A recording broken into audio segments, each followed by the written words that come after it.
Okay, welcome to Unit 10, Lesson 10.5 about determining pH and titrations. Last lesson we talked about pH and that means power of hydrogen and how the lower the pH, the more acidic, the higher the pH, the more basic. Acid-base indicators are compounds whose colors are sensitive to pH. Previously, I said that acids will turn red and bases will turn blue, but that really depends upon the indicator that you're using. Indicators change colors because they are either weak acids or weak bases. If we look at this formula here, we see HLN. HLN and LN- are different colors. So the ion of the LN versus just the H, they're going to be different colors. In acidic solutions, most of the indicator is that entire compound and not the ion on its own. In basic solutions, most of the indicator is just the ion. The pH range over which an indicator changes color is called its transition interval. Indicators that change color at a pH lower than 7 are stronger acids than the other types of indicators. They tend to ionize more than the others or break apart more in a solution. Indicators that undergo transition in the higher pH range are weaker acids. A pH meter determines the pH of a solution by measuring the voltage between the two electrodes that are placed in the solution. So it's like a machine that's measuring this pH. The voltage changes as the hydronium ion concentration and the solution changes, and it measures the pH a lot more precisely than indicators. We've discussed the fact that both acids and bases can conduct electricity, and that's how this pH meter would work. Let's look at a few different types of indicators.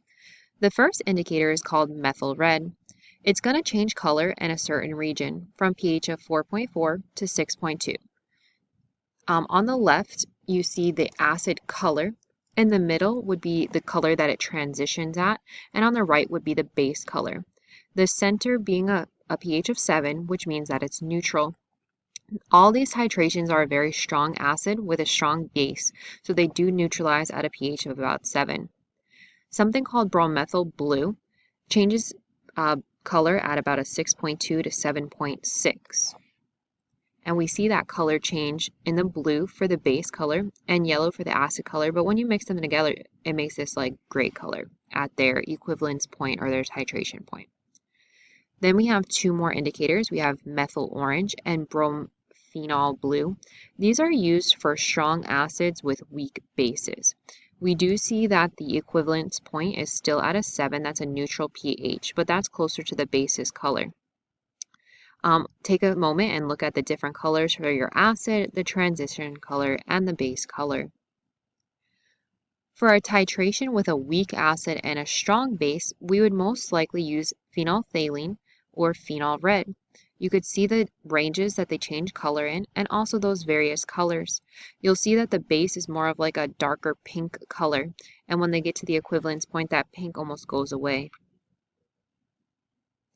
Titration is like one of our neutralization reactions, and neutralization, or a pH of 7, occurs when your hydronium ions and your hydroxide ions are equal to each other.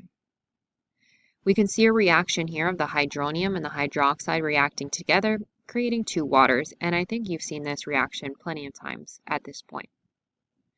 Titration is the controlled addition and measurement of the amount of a solution of known concentration required to react completely with a measured amount of a solution of unknown concentration. So in summary, we're just going to be adding acid or base to an unknown solution, and it's going to help us to figure out the concentration of that unknown solution. Equivalence point is the point at which the two solutions used in a titration are present in chemically equal amounts. The point in a titration at which an indicator changes color is called the end point of the indicator. Indicators that undergo transition at about a pH of 7 are used to determine the equivalence point of strong acid and strong base titration. So if you look back at those indicators that are used for that strong acid, strong base, like the three that you see here, they're changing colors at a pH of about 7. In comparison, Indicators that change color at a pH lower than a 7 are used to determine the equivalence point of strong acid, weak base titrations. The equivalence point of a strong acid, weak base titration is acidic. Sorry, I'm just going to go back to the previous slide real quick and point out the neutralization of strong acids with strong bases produces a salt solution with a pH of 7. So like that sodium chloride, but there's definitely other salts than that. Indicators that change color at a pH higher than 7 are used to determine the equivalence point of weak acid, strong base titrations. The equivalence point of a weak acid, strong base titration is basic, or above 7. So it's important that you select the correct indicator for the type of reaction that's occurring. Let's look at this titration curve for a strong acid and a strong base. As mentioned, the equivalence point when you have a strong acid mixing with a strong base should be at 7, and we see that indicated here with that curve. So you see the pH on the y-axis and the moles of the hydroxide or the sodium hydroxide, that strong base being added, on your x-axis.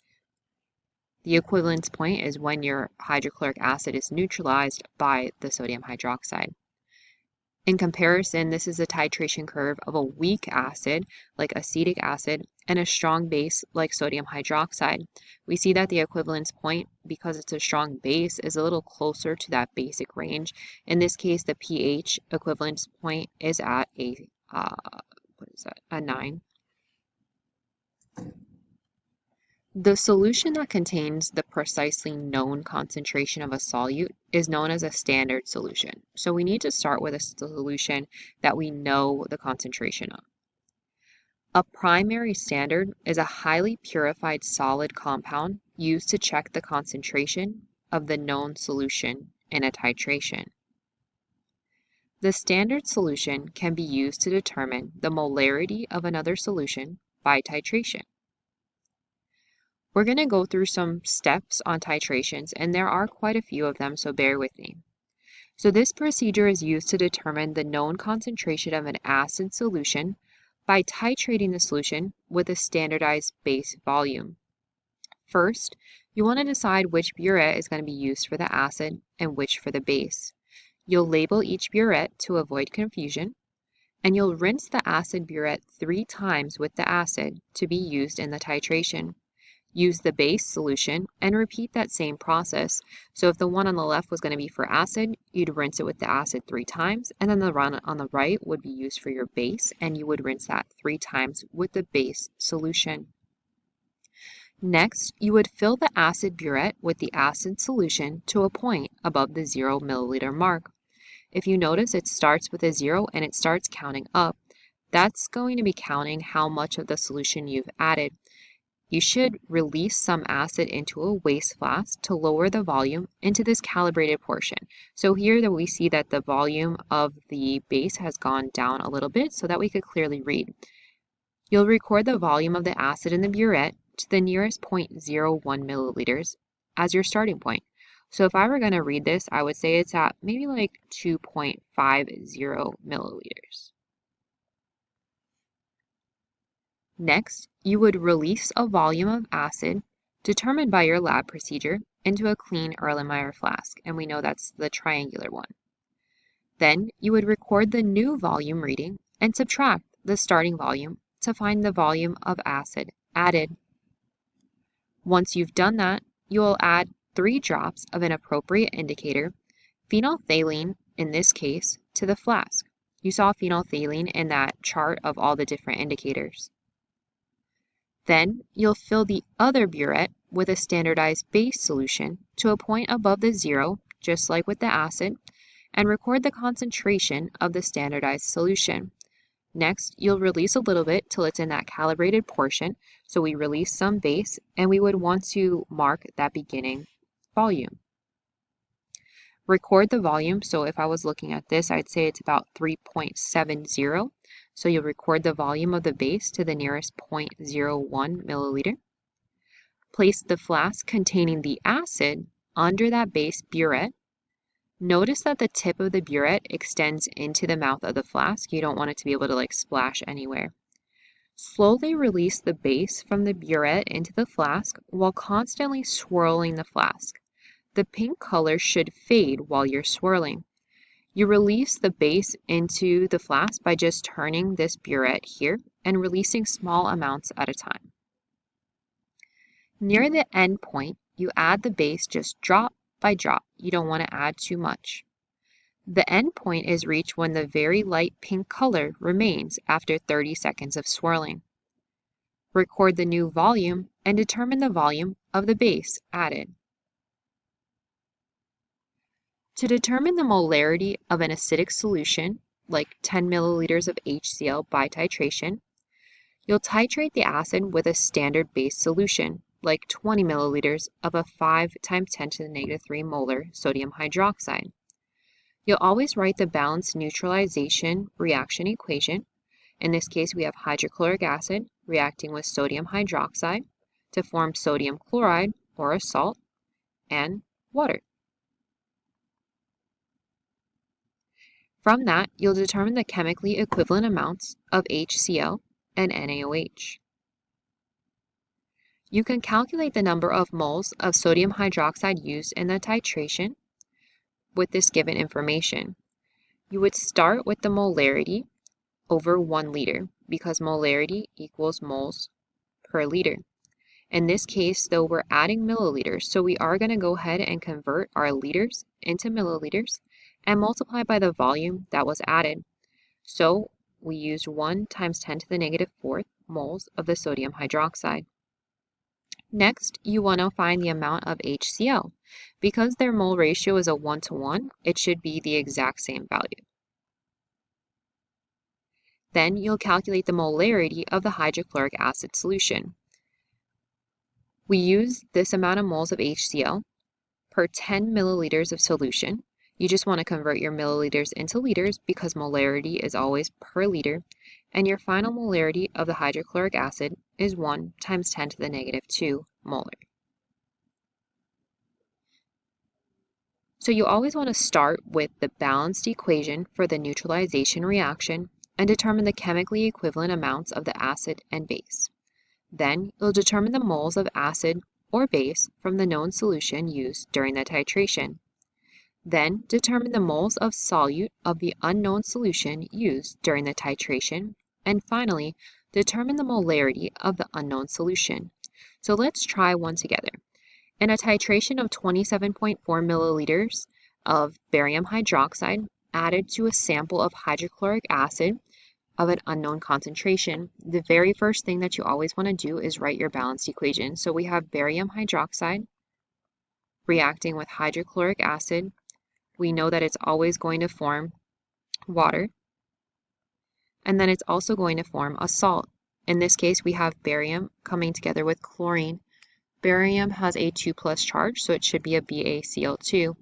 Next, you want to go ahead and balance. I know that I need to have 2 chlorines on the left side. Then I also need to have 2 hydrogens, and that gives us the 2 hydroxides that was necessary. So here's our balanced reaction. Next, we're going to use that information that was given.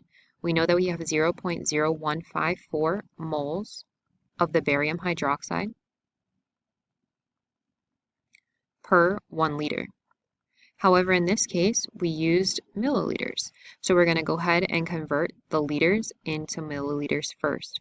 1 liter is equivalent to 1,000 milliliters. Next, we're going to multiply by the milliliters, or the 27.4. Plug those values into your calculator to figure out how many moles of the barium hydroxide were used. So we started with 3 sig figs. I'll end with 3 sig figs. So in this case, it's going to be 4.22 times 10 to the negative 4th, and that's moles of the barium hydroxide. In this case, it's not a 1-to-1 ratio of the barium hydroxide to the hydrochloric acid, so I do want to use a mole ratio to convert those moles of the barium hydroxide into moles of the hydrochloric acid. If we look at that balanced reaction, we have 1 mole of the barium hydroxide, but 2 moles of the HCl. So we'll go ahead and multiply that value by 2. to get 8.44 times 10 to the negative fourth moles of HCl. We are trying to find a molarity. That's the whole goal of this. We know that molarity is moles per liter. So if we go back to how much of that sample was added at 20 milliliters, we're just going to go ahead and divide those moles by milliliters. I'm going to move the decimal to the left 3 times in the milliliters to liters, so 0.02 liters, and we'll divide by that 0.02, sorry, so that we are finding our final molarity to be 0.422, and that's a capital M. That, again, is the molarity of the hydrochloric acid. That brings us to the end of lesson 10.5. Go ahead and complete the practice.